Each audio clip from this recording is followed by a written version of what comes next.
My stores and store owners who have worked with me, they have two. They have a strategy to bring the inventory in and a strategy to move the inventory out. You see, without a strategy to move the inventory out, you end up hoarding it. You end up drowning in old inventory. Welcome to Richer Retailer, where we're going to fix your cash flow and build profits so you can build a legacy and finally sleep better. That is for sure what I needed when I had my store. Hosted by me, Cathy Wagner, I'm an accidental retailer who went from near bankruptcy to owning 3 successful stores, generating multiple 7 figures in sales. As the founder of Retail Mavens, my mission is to help more women-owned retail stores reach $1 million. So if you're ready to scale past 7 figures and you like coffee, champagne, and profit and fun, well, at least profit and fun, our solutions will help. Join the Millie Club and let's go!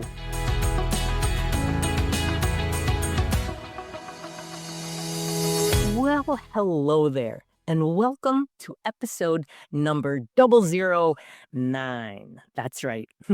Eradicate the J months with a new income stream. The J months. Let's first start there because I had never heard that phrase. I'd never worried about them for my own store or for my client's store. And then all of a sudden I felt like everybody was talking about it. What are they? What are the dreaded J months? Well, it's January, July, and June. Specifically in the clothing and gift business, these are typically the slowest months of the year. And it's true that they were always slower for me too, for sure. But it's not like they were the death valley of sales, not for me and not for my clients. What was going on? And then I figured it out. There was a crucial difference between our inventory management strategy and everyone else's. You see, we have a complete strategy that includes bringing in inventory with an open to buy that's based on sales, which you have to have, and moving it out. Other stores don't. So this is how to eradicate the J months. And when I say eradicate, I mean eliminate, I mean obliterate, I mean abolish, I mean annihilate, expunge. I'm specifically talking about the worry of them with a new income stream. That's right. People don't talk about this and it's crazy. So let's dig in. All right, let me ask you a question. Do you ever have arguments with yourself? I mean, not aloud, that would make you crazy. I mean, in your head. Come on, raise your hand. Oh, good. I see that I'm not the only one. Okay. Sometimes the angel will say, looks like rain. Bring an umbrella, Cathy. And the devil says, barely a cloud in the sky. Don't bother. The angel says, well, great job. Bring an umbrella and it won't rain and the world will thank you. The devil says, whatever. Sometimes it's bad though. So this happened to me in the very beginning of my retail career, and I'm sure it's happened to you. You're in the store, you're staring at some lazy inventory that's just not moving out. You've taken such good care of it. You've moved it all around and you've done all the things. It just doesn't want to leave. You let out a deep, heavy sigh. Good golly, what to do with all this old, lazy inventory?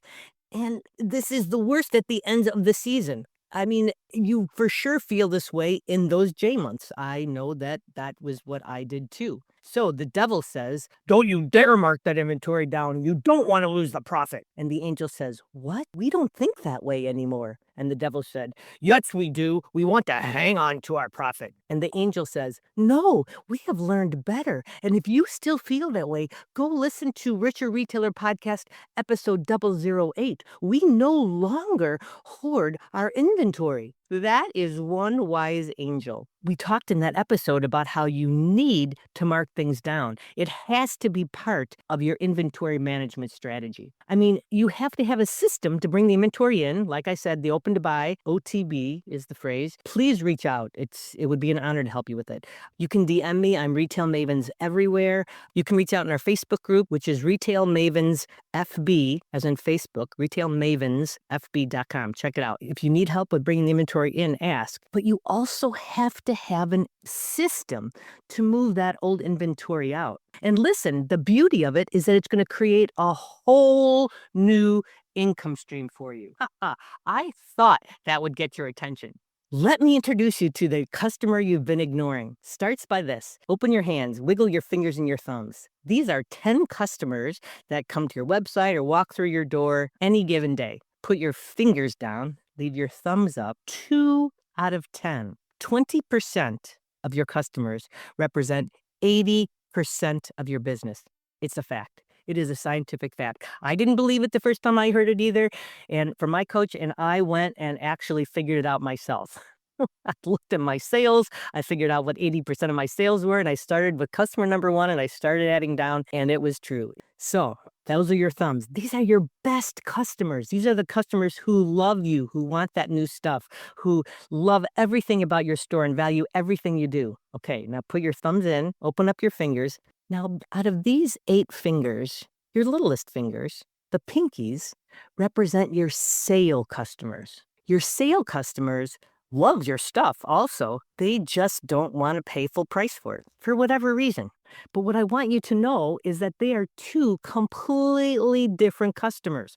Thumbs and your fingers. Full price, sale. Full price, thumbs, sale, pinky. They are different in every way. It's absolutely so hard to separate them in your head if you're not used to doing that. And listen, I'm not saying that there's not a time when a pinky doesn't pay full price for something, or that you don't see a thumb picking up an item on sale, but I'm talking about identifying the major behavior pattern of these very different customers. And what's the biggest lever you can pull to serve them best? The answer is to treat them differently in your messaging, in your marketing, in your merchandising. When you go to the effort of differentiating like this, of segmenting like this, you get much better results because they'll know that you're talking to them. They'll know it's for them. Let me give you an example from a merchandising standpoint, okay? Close your eyes. Well, not if you're driving, all right? But what image do you think of when I say this store name? What do you see? TJ Maxx. Think about it. Don't you see messy? Tons of merchandise crowded in a space, stuffed together. Prices are lower there, right? Your pinkies love it. They shop there. Now think about any sort of high-end store. Think about Neiman's or some big brand name designer like a Prada store or a Gucci store. Think about that. How do you feel, right? There's lots of stories in those. Not so many in TJ Maxx, right? But in here, there's lots of stories. There's lots of space. Things are more expensive. These are for thumbs. And of course, there's different levels of thumbs in the same way that there's different levels of pinkies, right? Maybe your thumbs don't shop at Prada and Gucci, but do they shop at Neiman's? Do they shop at Nordstrom's? Think about Nordstrom's. Think about all the stories they have, all the displays they have around the store versus Nordstrom Rack. What's the difference? Again, kind of like TJ Maxx, right? Stuff is just packed on rounders and racks, and signage is completely different. Can you see and feel how they're set up for completely different customers? Check it out next time you're doing market research, aka shopping, also known as shopping, right? There's a difference. People are speaking to thumbs or to pinkies. That's what it is. And the critical point is that it doesn't matter where you feel most comfortable. You may not be your customer. Oftentimes, the store owner is not their ideal customer. And your team members may not be either. Most often, they are not. The way the stores are merchandised tells a different story about the merchandise that's in there and the pricing and who shops there. Their social media is completely different. They're attracting different customers. And you have to find a way to do this too. You have to do it. Well, I mean, you don't have to, but then you're missing out on this amazing opportunity. All right. So now that we're super clear about these 2 different customers, listen, I want you to ask if you're not. Ask in our Facebook group, our Richer Retailer Facebook group I told you about before, or like I said, DM me. Ask if you're not super clear about them. Because now I want to talk about your inventory management strategy, because there has to be 2 parts. In and out. Most stores only have one, which is bringing the inventory in. You have to have a sales-based, open to buy that takes trends into account. Ask if you have any questions about it. But my stores and store owners who have worked with me, they have 2. They have a strategy to bring the inventory in and a strategy to move the inventory out. You see, without a strategy to move the inventory out, you end up hoarding it. You end up drowning in old inventory and having horrible cash flow because there's so much dollars on the floor. And you just want to call a jobber or something. A jobber is someone who takes old inventory. You wish you could just wave a magic wand and have someone show up and just take all that merchandise off the floor. But I tell you, if you do that, you're missing out on this amazing strategy. Because you see, you need a plan that brings it in for your thumbs and then moves it out with your pinkies.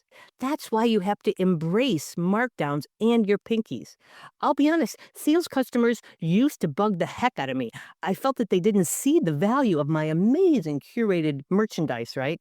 But then I learned how they helped me and how I could help them, and how it was, in fact, a whole new income stream for me. This is what gets rid of that death valley of sales. This is why I didn't experience it. This is why our clients don't experience it. It's because we have this strategy.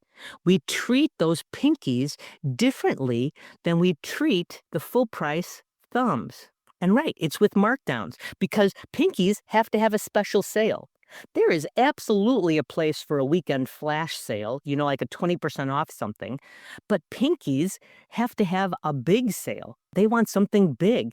Those 20% off weekend flash sales or whatever like that, those serve a completely different customer. Those are like your middle three-finger customers, right?